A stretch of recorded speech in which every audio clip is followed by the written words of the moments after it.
Hello नमस्कार साथियों, मैं राकेश यादव आप लोग के सामने आपके अपने प्यारे चैनल साइंस बाई आर के सर में आपका हार्दिक स्वागत करता हूं। तो मेरे प्यारे भाइयों, ध्यान से इस बात को समझिए कि हमारा शानदार सा एक टॉपिक कंप्लीट हुआ है, रासायनिक अभिक्रिया पाठ। साइंस यानी विज्ञान का पहला पाठ जो रासायनिक अभिक्रिया है वह धीरे धीरे 5 टॉपिक में करके हमने समाप्त किया है। उसको जरूर देखिए और जरूर समझ में आएगा, वह हमें विश्वास है। तो आज विज्ञान का दूसरा टॉपिक यानी दूसरा पाठ जो है अम्ल क्षार तथा लवण है। इस अम्ल क्षार तथा लवण को भी ठीक उसी प्रकार एक एक टॉपिक करके हम कई पार्ट में इसको समझेंगे।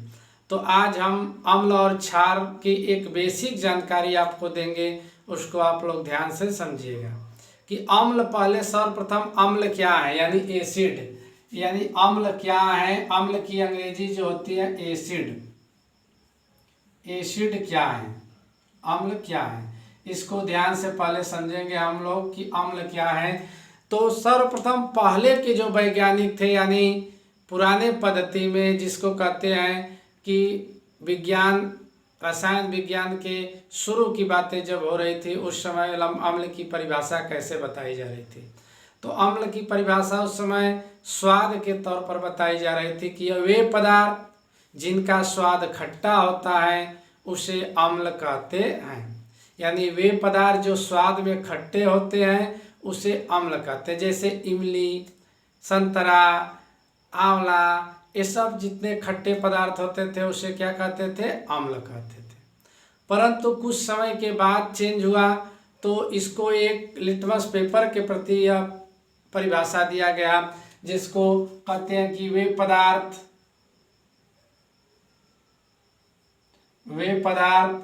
जो नीले लिटमस पेपर को लाल कर देते हैं। नीले लिटमस पेपर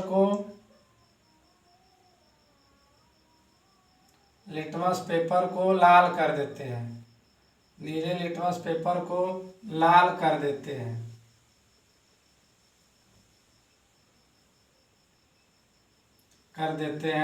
उसे अम्ल कहते हैं। और पहले क्या बताए थे कि वे पदार्थ जो स्वाद में खट्टे होते हैं, वे पदार्थ जो स्वाद में खट्टे होते हैं, स्वाद में खट्टे होते हैं उसे अम्ल कहते हैं।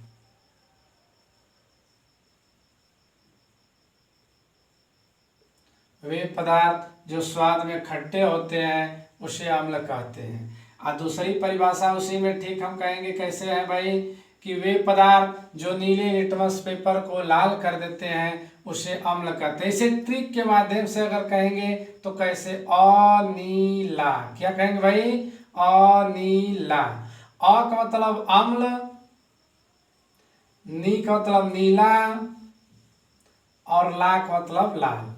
यानी इसको ट्रिक के माध्यम से पहचानेंगे हम लोग, नहीं तो बाद में भूलने की संभावना हो जाती है कि अम्ल नीले लिटमस पेपर को लाल कर देता है।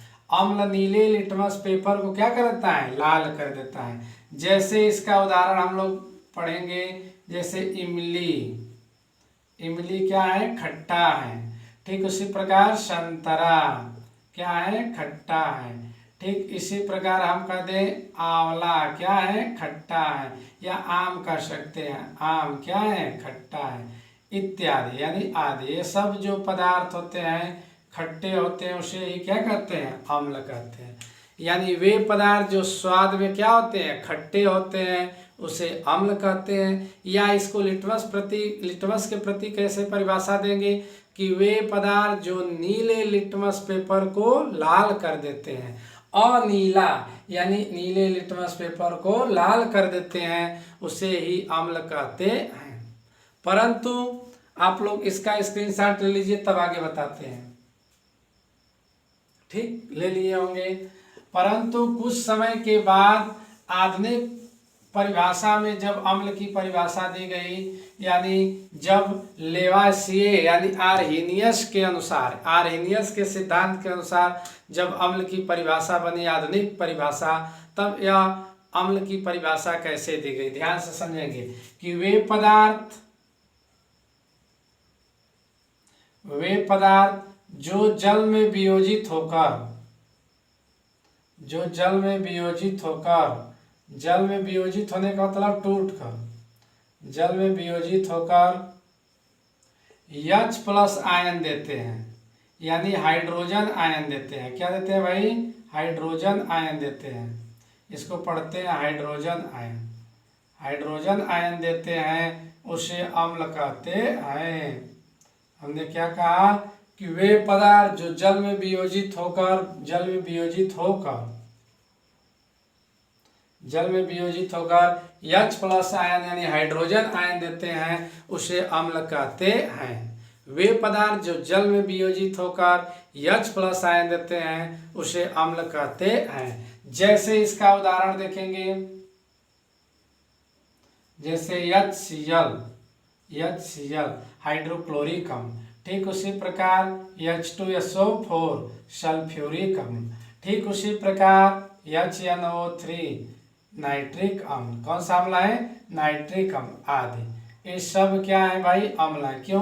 क्योंकि यह जल में घुलकर क्या देते हैं? जल में वियोजित होकर क्या देते हैं भाई? H+ आयन देते हैं, इसलिए इसे अम्ल कहते हैं। तो आपको जरूर यह बातें समझ में आई होगी। अम्ल की परिभाषा आज हम लोग बेसिक जानकारी जाने हैं कि अम्ल क्या है। यह देखिए H+ जो है इससे टूटता है जब, तो एक परिभाषा और बताई गई है आर्हेनियस के अनुसार कि वे पदार्थ जो जल में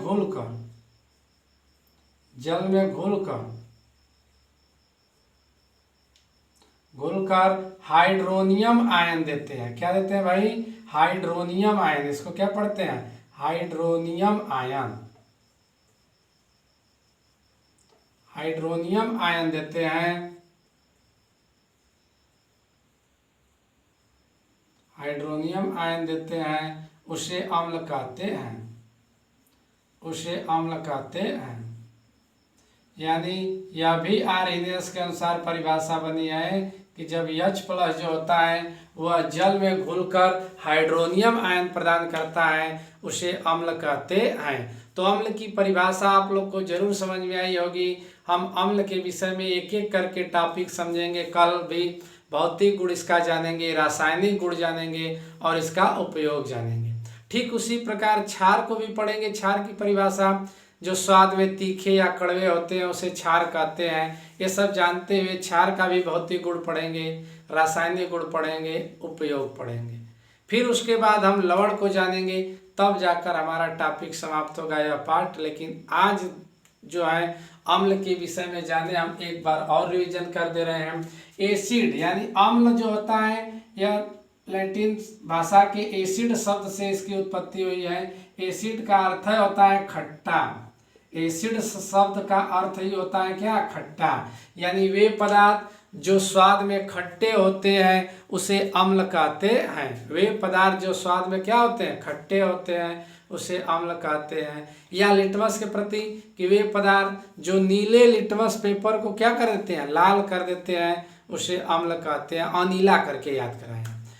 आर्हेनियस के अनुसार परिभाषा, आधुनिक परिभाषा में कहेंगे कि वे पदार्थ जो जल में वियोजित होकर H+ आयन देते हैं, उसे अम्ल कहते हैं। यानी और भी रूप में कह सकते हैं कि वे पदार्थ जो जल में घुलकर हाइड्रोनियम आयन प्रदान करते हैं, उसे अम्ल कहते हैं। तो ठीक इतनी बातें आपको जरूर समझ में आई होगी। आपको अगर यह वीडियो समझ में आए, पसंद आए तो लाइक और सब्सक्राइब जरूर करें। Thank you.